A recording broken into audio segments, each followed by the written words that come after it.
All JIRIBAM Sports Association AJSA na SHINDUNA JIRIBAM Higher Secondary School gi SHANABUNG CHATHARIBA 18 SUBA THOKCHOM RADHAMANI Memorial Senior Open Football Tournament 2024-25 ke ngarang SHANNAKHIBA match da Lalpani Sporting Club na Upc Uchathol bu goal 5-3 da Maithiba Pikhre match adu da Upc Uchathol na toss ngamduna ball kautuna sanaba haukhibane UPC Uchathol gi Sanaroi El Surasna match ki 33 SUBA minute da goal ama chanduna account hangdokhe tungda Lalpani Sporting Club ki Sanaroi P Janice na match ki 12 SUBA minute da goal ama chandki Lalpani Sporting Club ki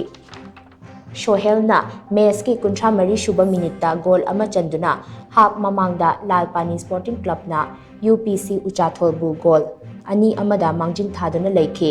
half matungda Lalpani Sporting Club ki Sanaroi Nasib Shohel amadi Chakrina Nimfu Taru amadi Kumfutara Tare SUBA minute mathang shitna goal amamam chankhe tungda UPC Uchathol gi Gung